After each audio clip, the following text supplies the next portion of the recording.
my name is Beck and welcome to a quick list of releases I am anticipating for the second half of 2022.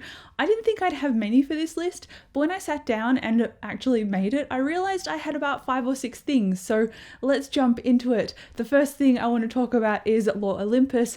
I read this very recently and adored it, and then I realized that Volume 2 is coming out in July.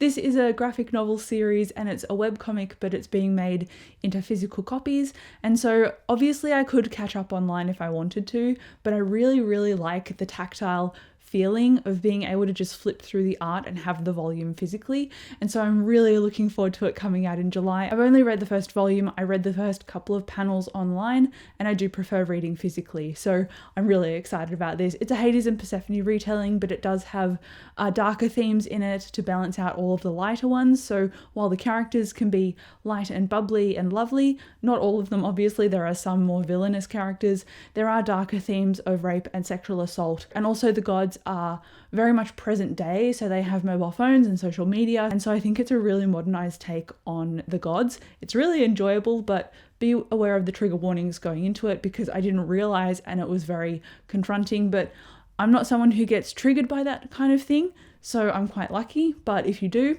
just be aware. But I'm really looking forward to the continuation of the characters because I adored them so much in the first volume. So the second volume, July, it's happening. And then one of my favorite authors is Becky Chambers, and I read the first book in her Monken Robot series last year in July, so another July release. We've got the second book in that series coming out, and this follows a non-binary tea monk who travels and listens to people's ailments and basically gives them tea to calm them down and to listen to their troubles and everything, but they decide that this is not what they really want to do with their life, and so they go off the beaten track and they run into a robot. 100 years ago, robots didn't want to be servants anymore, so they just up and left.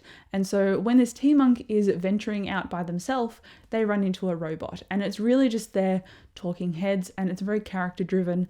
But when I read the first book, I was like, oh, I'd like a little bit more plot here, and it was getting into the world building and I was interested enough in the characters, and so I think the second volume is going to flesh out a lot more that was set up in book 1. So even though I only gave this about a 3 stars and it was middle of the road, I'm really looking forward to the sequel in July, and I'm probably going to do this on audiobook as well like I did book 1. Next up is another author that I really admire, and Juno Dawson is coming out with a fantasy book that's an adult book, but it's set in our world, I believe. So it's an urban fantasy. It's called Her Majesty's Royal Coven, and this is her first book in a trilogy, and it follows a bunch of modernized witches, and I think there's demons and witchcraft and stuff. I don't really know beyond what I've just said that it's roughly about. I don't know a synopsis, basically, so stuff like that will be in the description if you want more information, but I'm really excited about this because I really loved Clean and Meat Market by Juno. I read Wonderland, but I wasn't a super huge fan of it, but I did like the tone and style of her writing. I don't really like fairy tale retellings, but I went into the book knowing that. So I'm happy that I read it because I really enjoyed the tone and the style. So I'm really looking forward to this new one in August. It's an August release in Australia, but I think elsewhere it might be July, but I'm not sure. Anyhow, I'm looking forward to it because it's a full-length novel that's an adult novel from Juno Dawson. Next up, I've got another release that kind of just slipped into this list, and that is the Sunbearer Trials, and this is by the same author, I think Aidan Thomas, who wrote Cemetery Boys, which is a release that I read this year and I really enjoyed. And so naturally when I saw this come up on Twitter, I was like, oh, I need to add that, otherwise I'll just completely forget about it. So of all of the books on this list, I'm probably the least hyped up for this one. It's just something that's kind of on my radar. But given that this is a queer author tending to focus on queer characters, I think this would be an interesting take on that kind of trial aspect to a book. So I'm really looking forward to it. I think it's fantasy as well. Obviously it's young adult and it's got that magical kind of trial. So I'm anticipating found family, which is one of my favorite tropes ever. Maybe a quest, maybe some challenges. It's going to be a good time. And then also for a good time, but probably also mildly heartbreaking time, is the next volume of Saga, which I saw is coming out in its bind-up volume in paperback in October. So still a little while to wait, given that I'm filming this around May, but still, I have been looking forward to this since they announced they'd be continuing this series last year because the authors took a hiatus and now they're finally coming back. So I've said on a couple of TBR videos that I really want to reread Saga so that I can be prepared for volume 10. Well, now I actually have a release date for volume 10, so I know when to get my reread in. So closer to the date, I'll probably reread volumes 1 to 9 because I've got all of those on my shelf, and then I'll go to volume 10 and it's going to be amazing. This is a science fiction graphic novel series. It follows two characters who are soldiers on opposing sides of a war, and while they are on the front lines, they meet, they fall in love, and they have a child. And this child is kind of the poster child for all of the themes that each sides of the war don't want to occur. It's like a uniting of their people rather than a war for their people, and so multiple factions are trying to hunt this child down. So it's a story told from the child's perspective, and she is recounting what has happened to her family and where she's been on the run to. And so it's a really interesting take, and it's not a narration style that I would usually enjoy, but this was quite unique and very cutting edge.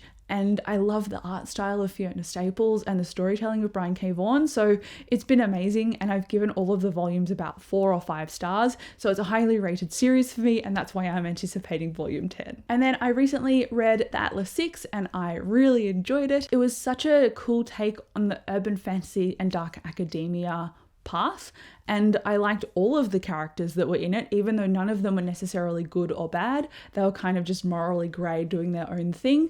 And I found that their voices really stood out to me. So based on the first book and how much I enjoyed it, I know that the Atlas Paradox is coming out at the end of the year. It may be around October, but I'm not actually sure if that is an Australian release date, because we tend to get books late here, which is very frustrating at times, but I'm looking forward to it nonetheless. This is a series that has come to my attention very newly, and it has become one of my favorites because I gave it about 4.5 stars. So I'm really, really anticipating the sequel. So that is definitely on my radar. I'm probably going to pre-order it very soon.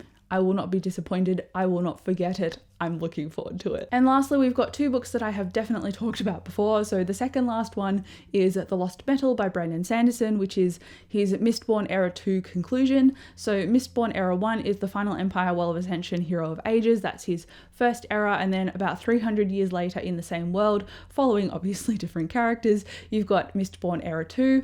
And so that's Alloy of Law, Shadows of Self, Bands of Mourning, and now The Lost Metal. So I'm rereading all of them in anticipation for The Lost Metal, and I'm really looking forward to it because Mistborn and Stormlight, so the Way of Kings series, those are the 2 core series that Sanderson gets a lot of his fan base from, and I'm no different. I love those series, and I have yet to start rereading the second era. So I'm really anticipating this, and I think that hype is only going to increase my excitement in the months coming towards November, because I know it comes out in November. I've got a bit of time up my sleeve still to reread everything, and the hype is only going to build because I love a Brandon Sanderson release. And then lastly on my list is the sequel to Legendborn, which is Bloodmarked, and I think that's also coming out around November. And Legendborn is a book that I read at the end of 2021, and it's a book that really surprised me, and I gave 5 stars. And it's about a girl who is going to college, and she realizes there's a secret magical society based on kind of Arthurian mythology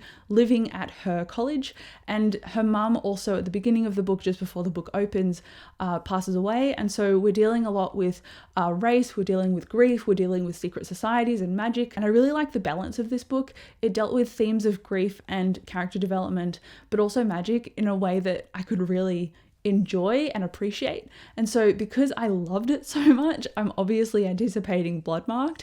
And I think in the reading vlog that I did for Legendborn, I pre-ordered Bloodmarked. So I've already pre-ordered it. I'm prepared, and I'm super, super excited for it. So that is all that is on my list. I've probably missed some, but that is just the way it goes. I am so excited for my reading in the second half of the year. Let me know if you've got any anticipated releases that you're personally looking forward to. If you pre-ordered anything, I would love to know, but I'll come chat to you down below in the comments, and I'll see you in my next video. Bye.